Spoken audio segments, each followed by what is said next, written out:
Yo, are you watching this? We're getting Goldberg versus Gunther. Bro, that's heat. That's heat, baby.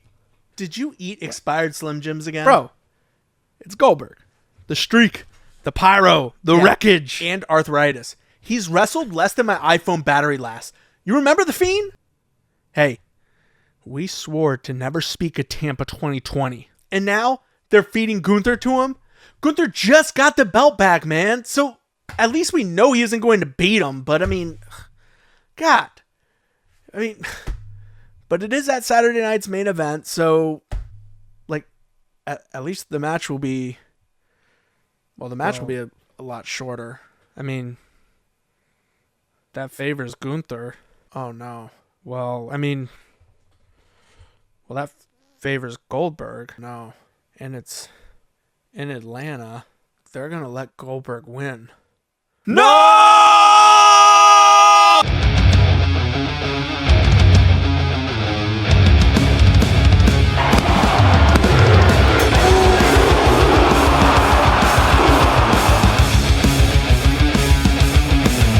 And welcome to 1, 2, Ooh.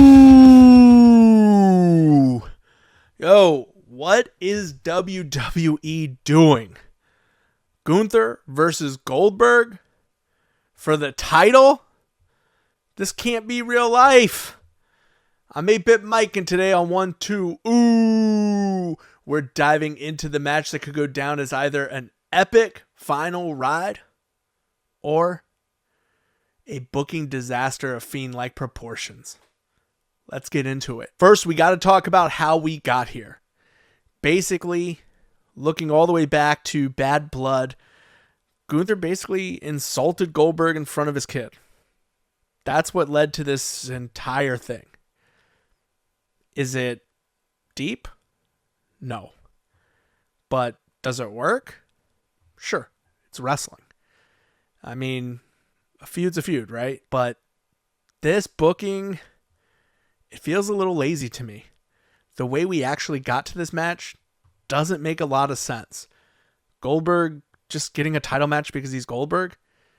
Why couldn't we have Gunther offer an open challenge or something like that that leads to something that makes a little more sense?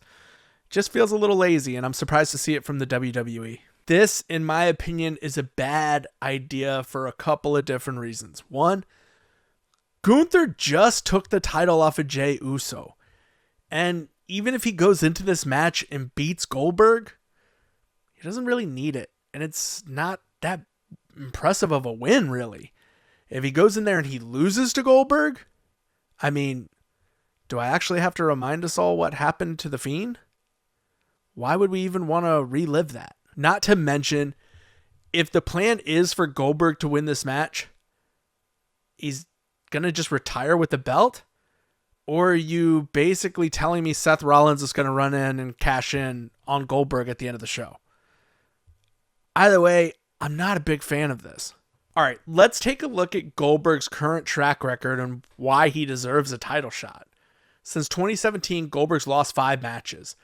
Between 2020 and 2022, he won 1.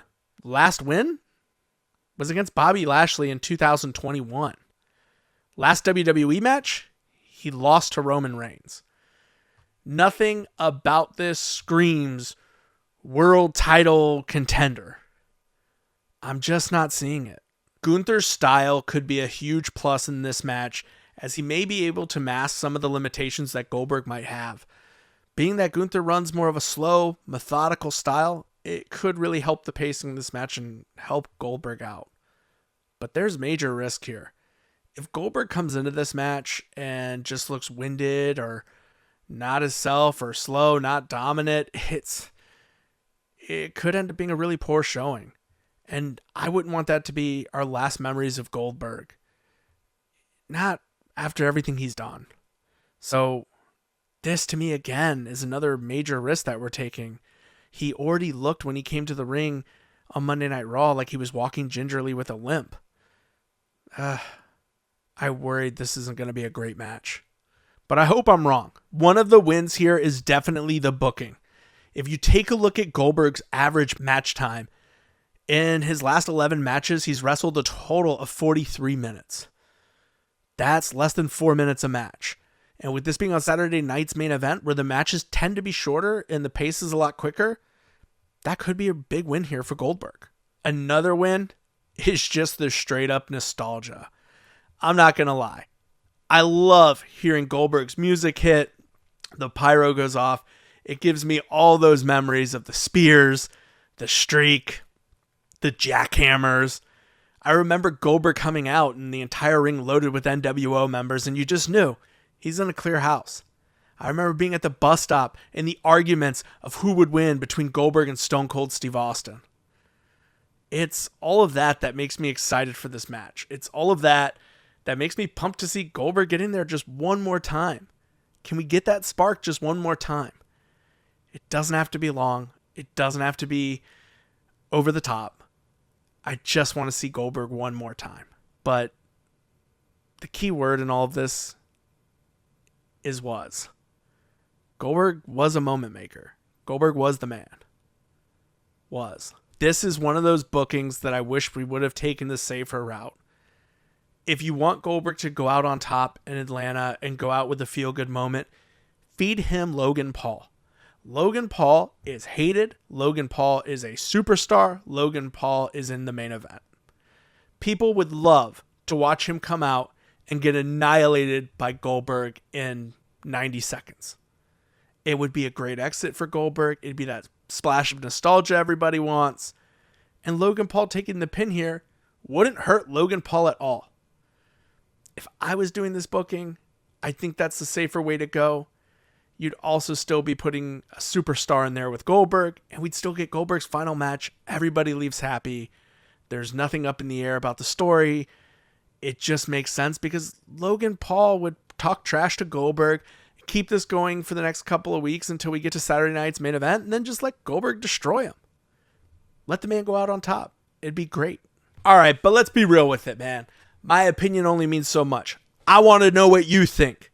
Is Gunther the right opponent to send Goldberg off into the sunset with a killer match like he's looking for?